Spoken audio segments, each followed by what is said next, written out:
guys, Angie with Instinctive Thrift here, and I just wanted to do another haul video since I've gotten a few great things over the past week or two, so I wanted to share them with you guys.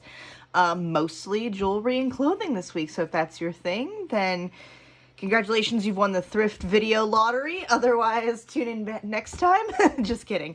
But I did find some really cool things, all either pieces that kind of caught my eye, sort of things that I've been looking for that I just happened to stumble across, that sort of thing. So I'm going to go ahead and dive right in, so that way this is a short and sweet video. But first off, I believe I did mention before that I do cross-stitch, embroidery, that sort of thing. So of course, stumbled upon a set of 6 of these guys, and I think they ended up being less than $1 a piece, and even at the craft store they're at least 3, 4, 5 depending on the size.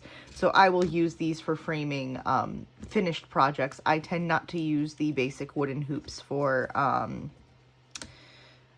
just while I'm doing my work. I have some spring hoops that I much prefer, but these are great for framing because you can paint them, you can edge them in ribbon, you can bedazzle them, you can do whatever you want with them.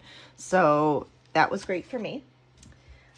Next, I do also love to read in what little spare time I have. I try to read at least 30 minutes a night before I go to bed, and that's if I'm not super exhausted, tired after a long day.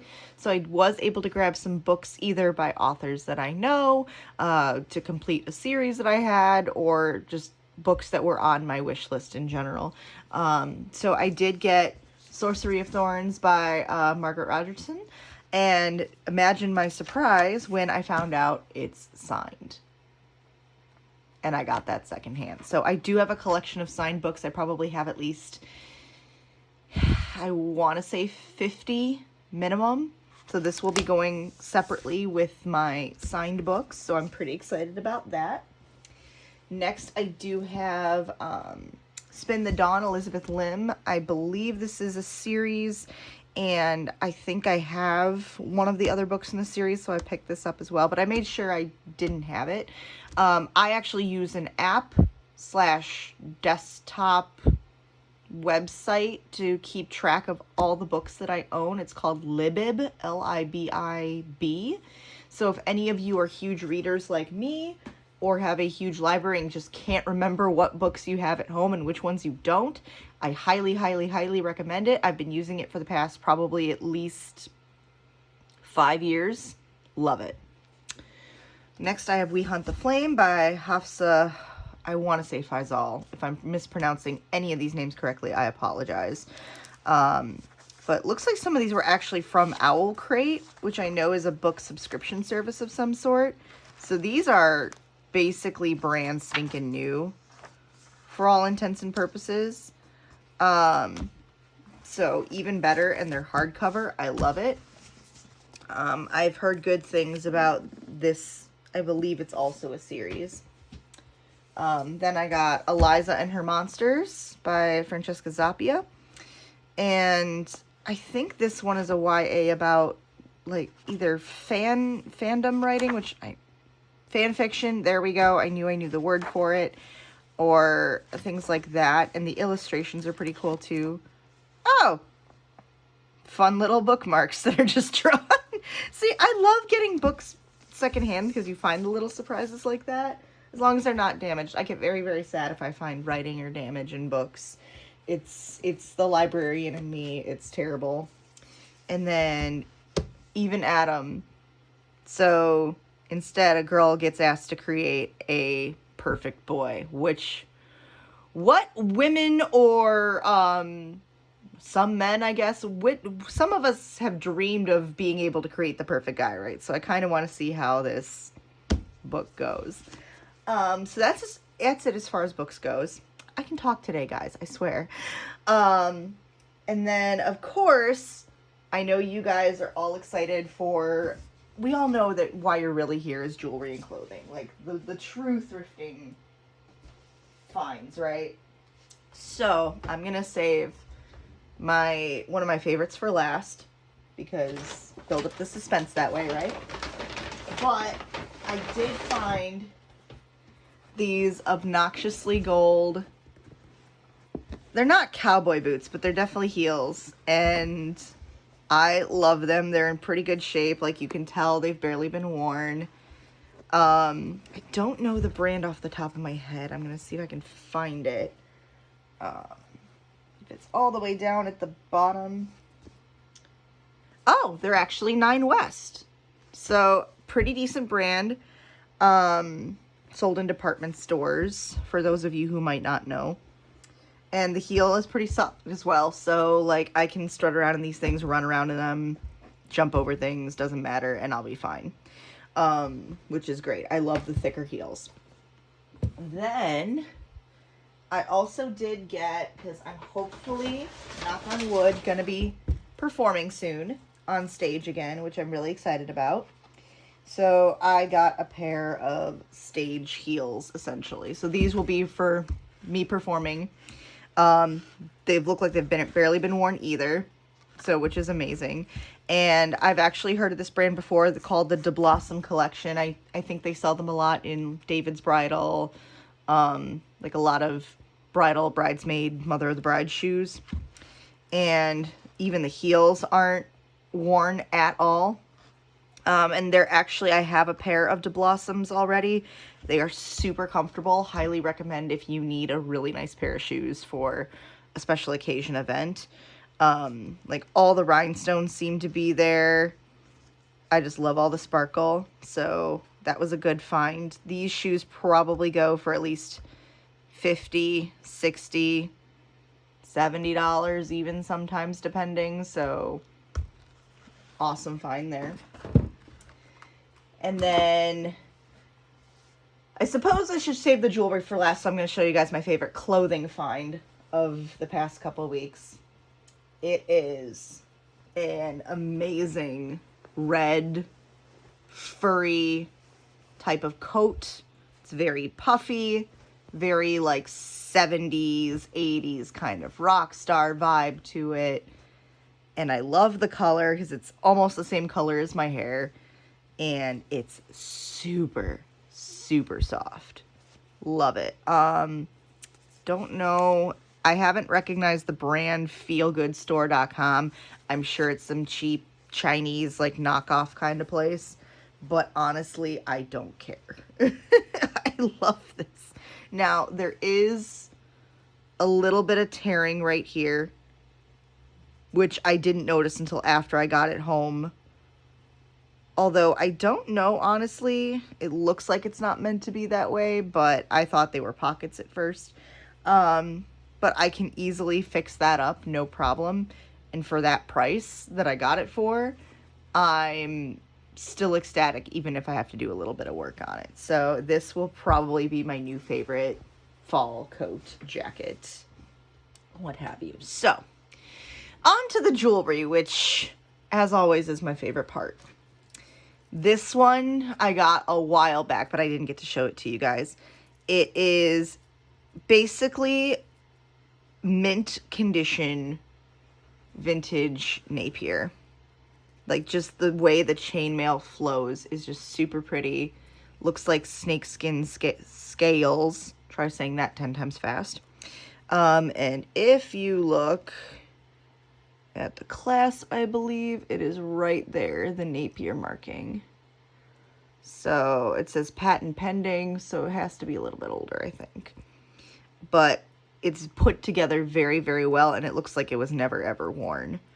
So I've already worn this to work a few times and gotten compliments on it. I love it. It's just one of my favorite pieces that I found recently. Next, let's see, what do we got here? Recently got promoted at work, so I decided to get something for myself to, celebrate. I love orchids. They are my absolute favorite flower. This one had one stone missing, so I did replace the stone, but you can't tell which one. But they're all prong set. Again, looks brand new. I don't know if it's vintage or not, but regardless of whether or not it is, I love it. The quality on the back is really good. There are no markings, so I can't tell you who made it. Although I wish that Costume Jewelers did mark their stuff, even if they're a cheaper brand, like just for collector's purposes. But I love the amethyst and crystal colors and the way it sparkles and shines, and it's pretty big. Like, it's as big as my palm, essentially. So, and I didn't pay that price, trust me. I never pay full price even at the thrift stores for anything, but favorite piece. I will be wearing this a lot with my blazers. Next, I do have another brooch. This one is also unmarked. Can't figure out who it is, but the level of sparkle I love. I've never seen a backing quite like this. If I can take this off here for a second. Like, with the combination of the bars and the prong set backings. There's no puddling or anything, so it's obviously not a Juliana piece, even though it kind of looks like it could be with the different types of stones and stuff. But just need to bend a few prongs back here and there, but no stones missing. It's a beautiful charcoal and crystal combination. I think it's meant to be a spray kind of like that, if I'm looking at it correctly. But again, no visible brand markings of any kind, so I have no idea who made it. I've never seen kind of the smoky blackened back like this before either, so I just thought this piece was very interesting. Then next, you guys who have seen my previous videos know that I've kind of kept an eye out on the Indian jewelry that has come in. So I once again found another set of, I don't know if these are just Indian wedding earrings or what the deal is with these, but they're very long. They kind of remind me of Christmas a little bit with the red and emerald and gold tones with the little pearl beads, but I think these would absolutely be fun to wear. But some enameling work in there. No stamps, so I know they're not real gold or anything like that, but they're still very, very fun. And I love pieces like that get people to do a second look when you're wearing them. I also have, I think I have maybe 4 more pieces to show you guys, if I'm counting correctly. This one was a recent find. It is a clear quartz pyramid ring. That is real quartz on there. Also, I checked the inside of the ring. It is marked 925. You can kind of see it there if your guys' eyes are good. There is no designer marking of any sort, unfortunately, so it could be something that was ethnically made or artisan made. It could be something that was made by artisans for stores like, you guys might not know what this is, Rocky Muds, Beads, and Gifts, kind of like a Earthbound Trading Company. Any kind of store like that will sell rings like these, but the pyramid was in such good shape. The tip had not broken off, so I decided to swipe that up for myself, and I just love the way it looks on, like a very cool cocktail ring. So I did get that. I also did get, I love a lot of things that are Art Nouveau style, whether that be cross-stitch stained glass, jewelry, what have you. So I did find this and picked it up. It is a very pretty Art Nouveau style pendant. Again, not real gold or anything like that, but I just loved the way that it sat on my neck because it fits right like over my collarbone, and I just thought it was a really pretty piece. I already checked the clasp. There are no markings on it, unfortunately, so I wouldn't be able to tell you anything more about this piece, but I love it anyway. So I love the intricate details in the pendant, and that is definitely something that is a motif that I look for often. I have 2 more for you guys. Next, I did find this one, and normally I don't pick up the obviously fake looking cameos because this is not real. This is resin, at least as far as I can tell. But if you look on the back, I'm trying to see, there's really no good way to. There is writing in there, and it basically says Jan Michaels, San Francisco. So it is an artisan designer piece. It is huge, but I'm all about the big statement pieces, and it fits really well. It is adjustable slightly. I do have to do a bit more research on Jan Michaels because I feel like the name sounds very familiar to me, but I don't know much about it. But that's part of the fun of thrifting, right? You find stuff you would never have seen before and you want to know more about it. So that's part of the fun for me. And then finally, this is another statement piece, is this necklace. I don't see any designer markings on it. It is quite long. I did try it on. These horn or fake horn plastic pieces do bend pretty well, so I can fit it around my neck. I just think it's a really cool, eye-catching piece. Again, did not pay that price that's on that tag. I've forgotten what I've paid, to be quite honest, but usually I pay only like 50% off prices that they pay or that they have listed, if not more. I just really like the different mixed metal chains. I know that's very in. Scattered with the rhinestones adds a little bit of bling to it. The resin collar part was very interesting. I've seen pieces like that, but not in combination with the chain, so I just thought it was super cool. There are no brand markings on it. Big lobster claw clasp, so it's really sturdy. It's not going to go anywhere. This would probably end up being something I would wear for performances too. So yeah, that is my haul. Besides the fact that, and I know you guys are going to love this because I will open them eventually for you, I got not one, not two, but 3 jewelry bags / jewelry jars.